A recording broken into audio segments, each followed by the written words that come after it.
Hello students.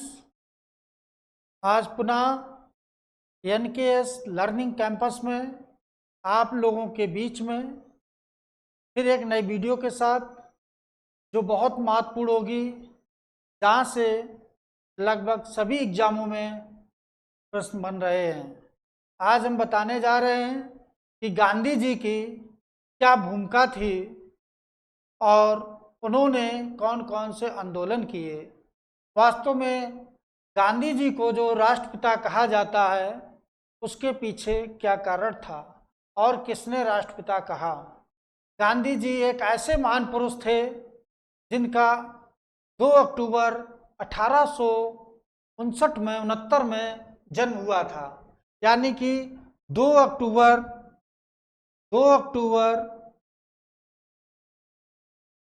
1859 को पोरबंदर गुजरात में इनका जन्म हुआ था। महात्मा गांधी वास्तव में भारत के एक महान पुरुष थे और इन्होंने कई आंदोलन किए और सभी आंदोलन लगभग सफल रहे।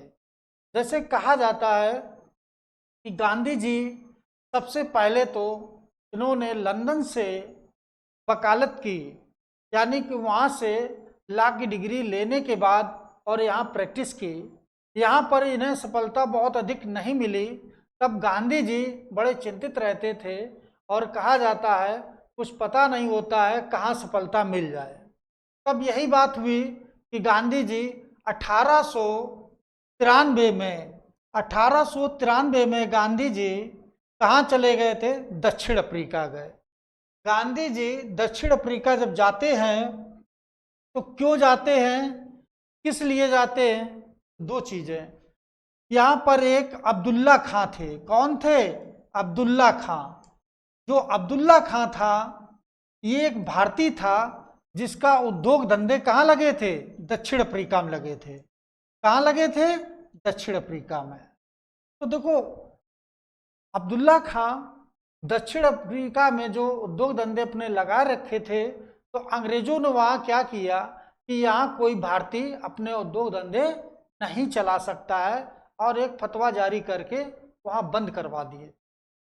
अब वो बहुत चिंतित थे कि कैसे पुनः इनको चालू किया जाए। तब उन्हें लगा, कुछ लोगों ने बताया कि गांधी जी एक ऐसे महान पुरुष हैं, उनसे आग्रह करिए आप, हो सकता है अगर यहाँ आ जाएंगे और आपकी केस अगर लड़ेंगे तो हो सकता है सफलता मिल जाए। तब यही हुआ कि गांधी जी से आग्रह किया तो गांधी जी 1893 में दक्षिण अफ्रीका गए थे। एक चीज याद रखना कि जिस समय, यहां से 3 क्वेश्चन याद रखना। 1893 में, यानी कि 1893 में गांधी जी कहाँ जा रहे हैं? दक्षिण अफ्रीका जा रहे हैं। दक्षिण अफ्रीका गांधी जी गए थे, ठीक है। और 1893 में एनी बेसेंट भारत आई थी। एनी बेसेंट कहाँ आई थी? भारत आई। ये एक आयरलैंड की महिला थी जो आर्य समाज से जुड़ी हुई थी। और एक महत्वपूर्ण क्वेश्चन, नंबर 1, नंबर 2, नंबर 3। दूसरी चीज कि 1893 में स्वामी विवेकानंद, यानी कि स्वामी विवेकानंद कहाँ गए थे? ये अमेरिका गए। तो जब अमेरिका का स्वामी विवेकानंद गए तो इन्होंने वहां पर अपना एक झंडा गाड़ दिया। शून्यवाद पर जब चर्चा की तो नेशनल हेराल्ड जो था वहां का, उसने ये कहा कि वास्तव में ऐसे बुद्धिजीवी व्यक्ति को बुलाना अपने देश की नाक कटवाना है। तो इन्होंने ऐसा करके कुछ वहां दिखा दिया। और इसी तरीके से गांधी जी जब दक्षिण अफ्रीका गए तो गांधी जी ने वहां जब वकालत चालू की, वास्तव में जब दक्षिण अफ्रीका जा रहे थे, प्रथम श्रेणी में बैठे हुए, इनके साथ बहुत यातनाएं हुई, लेकिन गांधी जी कुछ बोले नहीं, क्योंकि गांधी जी का एक ही लक्ष्य था, अब्दुल्ला खां का केस लड़ना। तो गांधी जी किससे प्रेरणा ली थी? तो याद रखना, चाणक्य से प्रेरणा ली थी। चाणक्य ने वही किया था कि समय पर वार किया जाता है, उसके पहले बिल्कुल शांत रहो, जब समय आएगा सब सही हो जाएगा। तो गांधी जी ने उन्हीं से प्रेरणा ली थी। तो गांधी जी ने कहा चलिए अभी जो करना है करते रहिए, मेरा अपना लक्ष्य है अब्दुल्ला के पास पहुंचना।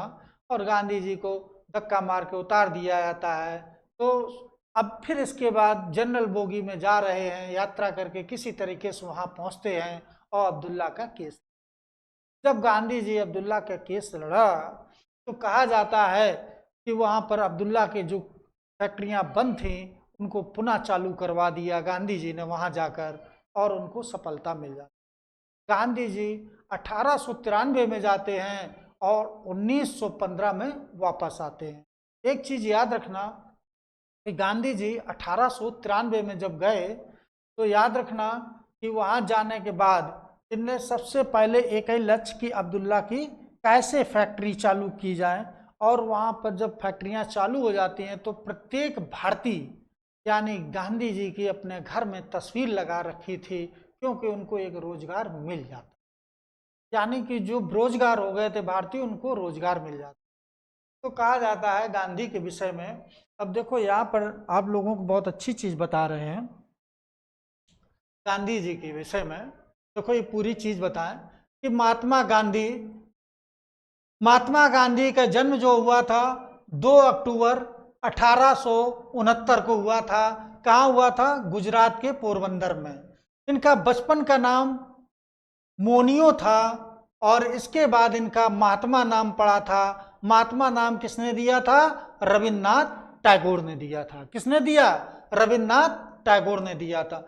बापू के नाम से किसने पुकारा? तो जवाहरलाल नेहरू ने पुकारा था।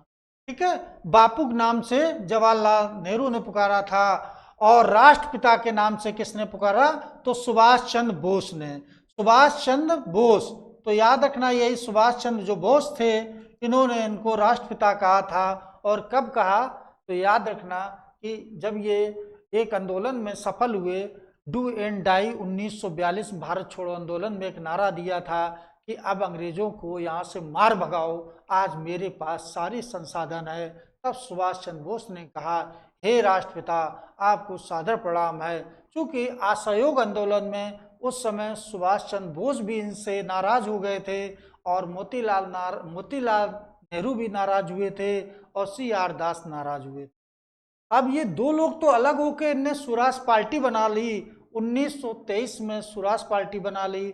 जिस समय 1922 में इनने आंदोलन अपना वापस लिया था तब स्वराज पार्टी बनाई। तो ये चीज याद रखना। अब गांधी के विषय में और चीज जान लो कि इनके पिता का नाम क्या था। जैसे करमचंद गांधी नाम था और इनकी माता का नाम क्या था? तो पुतलीबाई था। माता का नाम क्या था? तो पुतलीबाई था। और पत्नी के नाम क्या था? तो कस्तूरबा बाई था। और गांधी जी के कितने पुत्र थे? तो 4 पुत्र थे। कौन कौन? हीरालाल, रामदास, मणिलाल और देवदास। अब गांधी जी के 4 पुत्र थे। 4 पुत्र में जो तीसरे नंबर का पुत्र था मणिलाल, याद रखना ये मणिलाल जो था ये यानी कि लंदन जाके पढ़ाई करना चाह रहा था कि हम जाके विदेश में जाके अपनी शिक्षा ग्रहण करेंगे। तो गांधी जी ने मना कर दिया था। इसी वजह से पिता और पुत्र के बीच में थोड़ी ईर्ष्या हो गई थी। तो ये चीज याद रखना। कौन पुत्र था? तीसरे नंबर के 4 पुत्र थे। इसके बाद गांधी जी का जो वास्तविक नाम था मोहनदास करमचंद गांधी था। ये चीज याद रखना। और गांधी जी को अर्ध नंगा फकीर किसने कहा था? तो विंस्टन चर्चिल और फ्रैंक मोरिस ने कहा था। ये कई बार क्वेश्चन पूछा जा चुका है। और गांधी को देशद्रोही फकीर किसने कहा था? तो विंस्टन चर्चिल ने कहा था। यह भी याद रखना, विंस्टन चर्चिल को ये भी पूछा गया है।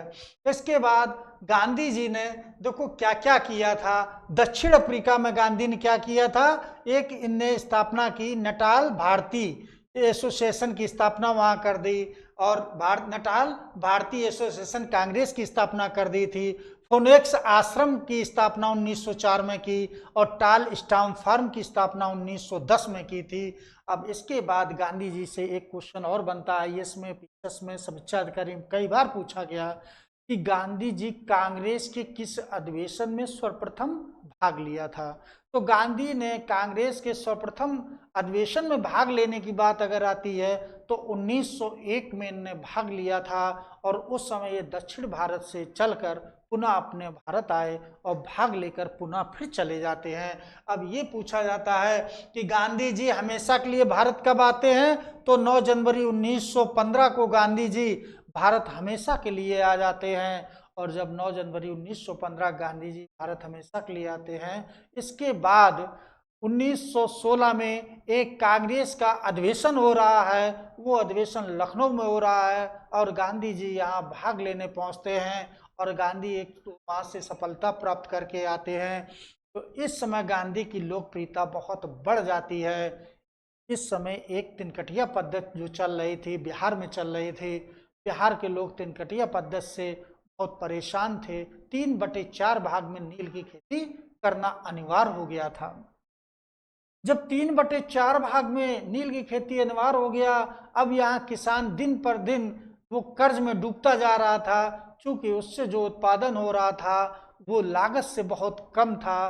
तब राजकुमार शुक्ल एक व्यक्ति थे, उनने देखा कि मेरे यहाँ एक बहुत बड़ी समस्या आ रही, किसान आत्महत्या करने लगे थे। ऐसी स्थिति में राजकुमार शुक्ल वहाँ से चलते हैं और लखनऊ आते हैं और लखनऊ में गांधी जी से भेंट करते हैं और आग्रह करते हैं। गांधी जी से कहा कि मेरे यहाँ की इस समय किसानों की बहुत खराब स्थिति हो गई है, लोग आत्महत्या करने लगे, आपसे एक आग्रह है कि एक बार वहाँ आकर उन लोगों की अगर समस्या सुन लेंगे, अगर हल कर देंगे, आपकी महान कृपा होगी। तो गांधी जी ने कहा चलो ठीक है। तब गांधी जी ने 1917 में एक आंदोलन चालू कर दिया और वो आंदोलन था इनका पहला चंपारण आंदोलन। गांधी के अगर भारत में देखा जाए पहला सत्याग्रही आंदोलन कौन था, तो चंपारण था। और चंपारण जब आंदोलन किया, जो तिनकटिया पद्धति थी वो समाप्त करवा दी। गांधी जी का ये पहला आंदोलन जो भारत में था सफल हो गया। इसके बाद गांधी जी का दूसरा जो आंदोलन था वो अहमदाबाद आंदोलन था। अहमदाबाद में क्या हुआ कि उस समय फ्लैग फैल गया था और लोग वहाँ मांग कर रहे थे कि हमें बोनस दिया जाए। तो जो मालिक था अंबालाल साराभाई, जो अंबालाल साराभाई थे, इनने ये कहा कि भाई 35% तो नहीं, हम 20% देंगे।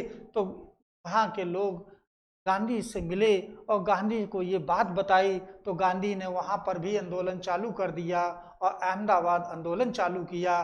तब वहाँ पर अंबालाल सेराभाई की एक पुत्री थी, उसका नाम था अनसुईया बेन। अनसुईया बेन ने गांधी जी का साथ दिया, क्योंकि अंबालाल सेराभाई की इकलौती पुत्री थी। जब इकलौती पुत्री गांधी के साथ अनशन में बैठ गई, तब गांधी को लगा, मतलब अंबालाल सेराभाई को लगा कि मेरी इकलौती पुत्री भी गांधी का साथ दे रही है और कहीं ऐसा ना हो कि वो भी प्राण त्याग दे। क्योंकि गांधी जी का एक क्वेश्चन फिर बनता है कि गांधी जी का आमरण अनशन पहला कौन था, तो अहमदाबाद था। मित्रों याद रखना कि अहमदाबाद पहला गांधी जी का आमरण अनशन था, चूंकि इसमें अन्न जल कुछ भी ग्रहण नहीं करेंगे जब तक मेरी बात नहीं मानी जाएगी। ये चीज याद रखना। और यही चीज उनकी पुत्री भी गांधी का साथ देने लगी। तब उन्हें मजबूर होकर और गांधी जी की बात मानते हैं और 35% बोनस मजदूरों को देते हैं। ये आंदोलन मजदूरों का आंदोलन था। पहला चंपारण किसानों का था, अहमदाबाद मजदूरों का आंदोलन था। इसी तरीके से एक अगला गांधी जी का आंदोलन 1918 में कौन सा आंदोलन, खेड़ा आंदोलन। जो खेड़ा आंदोलन है 1918 में, ये तीसरा आंदोलन गांधी का था। कहा जाता है जो खेड़ा आंदोलन था यह भी किसानों का आंदोलन था। अब वहाँ पर हुआ क्या कि उस समय सूखा पड़ गया था, किसान बेरोजगार हो गया, खाने को था नहीं और अंग्रेज लोग जबरदस्ती उनसे कर वसूल रहे थे। और जब किसान के पास कुछ था ही नहीं तो कहाँ से कर देता। तब गांधी से लोगों ने कहा कि गांधी से मिलो, हो सकता है कुछ इनकी समस्या हल हो जाए। तब गांधी जी वहाँ गए और खेड़ा आंदोलन किया और इन्होंने कहा था नो टैक्स पे, यानी कोई टैक्स अभी नहीं दिया जाएगा, चूंकि इनके पास खाने तक को नहीं, या तो सूखा पड़ गया। गांधी जी का तीसरा आंदोलन सफल हो गया। इसके बाद मित्रों गांधी जी ने 19 में खिलाफत आंदोलन किया, और खिलाफत आंदोलन जब गांधी जी करते हैं तो कहा जाता है खिलाफत आंदोलन के समय यानी गांधी जी का यह भी एक तरीके से देखा जाए आंदोलन यह भी सफल हुआ। और उसी समय यानी याद रखना कि एक घटना घट गई थी 1919 में, जलियांवाला बाग हत्याकांड। तो जलियांवाला बाग हत्याकांड यानी 13 अप्रैल 1919 को हुआ, और यहाँ जनरल डायर ने जनरल ओ डायर को आदेश दिया था, ठीक है, जनरल ओ डायर को आदेश दे दिया कि जाओ गोली चलाओ जाके, ठीक है। तो याद जनरल ओ डायर को आदेश देते हैं, तो यहाँ पर भी एक घटना घट जाती है, बाद में उधम सिंह उनको मारते हैं। फिर इसके बाद गांधी जी ने एक और आंदोलन चालू कर दिया, वो दूसरा और कौन सा आंदोलन है तो याद रखना अहमदाबाद, इसके बाद एक आंदोलन इनका जब चालू हुआ असहयोग आंदोलन। गांधी जी ने एक असहयोग आंदोलन चालू किया था। तो असहयोग आंदोलन कब चालू हुआ था 1920 में, यानी कि 1 अगस्त 1920 को गांधी जी ने एक और आंदोलन चालू कर दिया, ठीक है। तो असहयोग आंदोलन यानी कि असहयोग आंदोलन 1 अगस्त 1920 को जब असहयोग आंदोलन चालू करते हैं तो इसी समय एक घटना घट जाती है। कौन सी घटना घटी थी 5 मार्च 1922 को एक घटना घटती है, चोरी चोरा कांड हो जाता है, एक थाने में आग लगा दी जाती है। तो वहाँ लगभग लोग बताए जाते हैं मर जाते हैं, तो कुछ लोग बचे हैं, कुछ ही लोग बचे थे, 1-2 लोग। तो उनने लोगों ने जब ये सूचना पहुंचती है तो अंग्रेज उग्र हो गए थे और उन्होंने वहाँ पर विद्रोह करने का पूरा प्लान बना लिया था। तो गांधी जी ने क्या कर दिया कि 12 फरवरी 1922 को आंदोलन वापस ले लिया। 12 फरवरी डेट याद रखना, चूंकि ये भी डेट पूछी जाती है। 12 फरवरी 1922 ये तीनों डेट याद रखना। 1 अगस्त 1920 को असहयोग आंदोलन चालू हुआ, 5 मार्च 1922 को घटना घटी और 12 फरवरी 1922 को आंदोलन वापस ले लिया था गांधी जी ने। अब ये कहा जाता है कि मोहम्मद अली और शौकत अली पहले ऐसे व्यक्ति थे असहयोग आंदोलन में गिरफ्तार होने वाले, गांधी तीसरे थे। तो ये चीज याद रखना, ये भी कई बार क्वेश्चन पूछा गया है, ठीक है। तो ये क्वेश्चन बहुत इंपॉर्टेंट है, ये भी याद रखना। गांधी जी ने इसके बाद क्या किया, देखो गांधी जी ने फिर इसके बाद द्वितीय गोलमेज सम्मेलन में भाग लिया था। द्वितीय गोलमेज सम्मेलन में जब गांधी ने भाग लिया तो 7 सितंबर 1931 को गांधी ने द्वितीय गोलमेज सम्मेलन में भाग लिया। और कहा जाता है, एक बार पीसीएस में आईएएस में सभी में क्वेश्चन आ चुका है कि गांधी जी जब लंदन जा रहे थे द्वितीय गोलमेज सम्मेलन में भाग लेने तो किस जहाज से गए थे, तो SS राजपूताना नामक जहाज से जा रहे थे। और इनके साथ इनकी एक बकरी थी साथ में, क्योंकि ये उसका ही दूध मतलब चाय उन्हीं से बनती थी। तो ये भी याद रखना है, लेकिन ये पूछा नहीं जाता है, लेकिन फिर भी कभी पूछा जाए, SS राजपूताना पूछा गया है, ठीक है। तो ये जाते हैं, जब द्वितीय गोलमेज सम्मेलन में भाग लेने जाते हैं तो ये गांधी जी से कहा गया था कि उस समय भगत सिंह, सुखदेव, राजगुरु 3 लोगों को फांसी होने की सजा हुई थी। तो गांधी से कहा वहाँ पे इस बात पर मुद्दा उठाना, तो गांधी ने वहाँ जाकर बात का कहीं मुद्दा नहीं उठाया, लोगों का मानना है। लेकिन हो सकता है गांधी ने इस बात का मुद्दा उठाया हो, उनकी बात मानी ना गई हो, लेकिन लोगों का यही मानना है। जब गांधी जी वापस आए तो कुछ लोगों ने गांधी जी को काले झंडे विरोध भी किया था। एक चीज ये अपवाद हो जाता है उनके साथ। फिर द्वितीय संवैज्ञा आंदोलन कब हुआ था 1932 और 34 द्वितीय संवैज्ञा आंदोलन हुआ था। और इसके बाद पूना पैक्ट होता है। तो पूना पैक्ट ये कब हुआ था 26 सितंबर 1932 में पूना पैक्ट हुआ था। गांधी जी यहाँ पे भी अमरण अनशन किया था।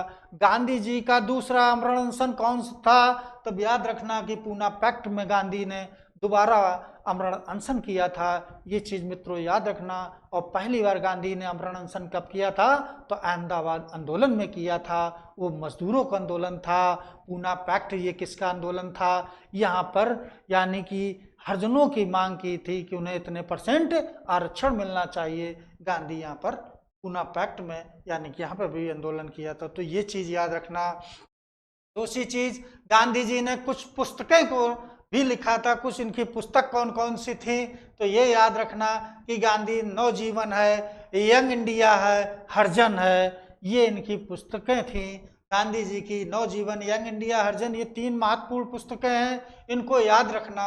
तो गांधी जी ने ये पुस्तकें भी लिखी थी, एक इनकी पुस्तक सर्वोदय भी पुस्तक थी, तो ये चीज याद रखना, ठीक है। और गांधी जी की अगर ये पूछा जाता है कि पहली पुस्तक कौन थी, तो इंडियन ओपिनियन थी, इंडियन ओपिनियन पहली गांधी की पुस्तक थी। और गांधी ने हिंद स्वराज नामक भी पुस्तक लिखी थी, वो लंदन में लिखी थी, तो ये चीज याद रखना। तो मित्रों, गांधी के विषय में आज मैंने बताया, तो गांधी के याद रखना, गांधी जो थे ये चाणक्य से और जैन धर्म से गांधी बहुत प्रभावित थे, क्योंकि गांधी के जितने आंदोलन थे असहयोग आंदोलन थे, ठीक है। असहयोग आंदोलन यानी कि गांधी जो असहयोग नहीं, गांधी मतलब ये भी कहते थे कि ऐसे आंदोलन करो कि अहिंसात्मक आंदोलन हो, यानी गांधी ने जो आंदोलन किए अहिंसात्मक आंदोलन थे, ठीक है। तो गांधी के इसी वजह से गांधी के सारे आंदोलन जो हैं सफल हुए थे, और गांधी यहाँ के यानी कि राष्ट्रपिता कहे गए। और कहा जाता राष्ट्रपिता किसने कहा था, तो सुभाष चंद्र बोस ने कहा था, ये चीज याद रखना। और बापू के नाम से गांधी को जवाहरलाल नेहरू पुकारते थे। तो गांधी हमारे देश के लिए एक महत्वपूर्ण व्यक्ति थे। वास्तव में 30 जनवरी 1948 में जब इनको गोली मारी जाती है, जब ये गिरते हैं, तो हे राष्ट्र, तब ऐसे व्यक्ति यानी कि हे राष्ट्रपिता संबोधन करके, यानी किसने कहा था कि अब हम लोगों के बीच में नहीं रहे, जवाहरलाल नेहरू ने कहा था। और ये कहा जाता है कि जिन्ना ने तो यहाँ तक कहा था कि आज ये नहीं मालूम कि भारत का ज़्यादा नुकसान हुआ है या पाकिस्तान का हुआ है, ऐसे महान पुरुष को खोने के बाद ऐसा स्टेटमेंट जिन्ना ने खुद दिया था। तो मित्रों, ये गांधी से क्वेश्चन याद रखना, और दोबारा फिर मिलते हैं आप लोगों के बीच में नई वीडियो के साथ में।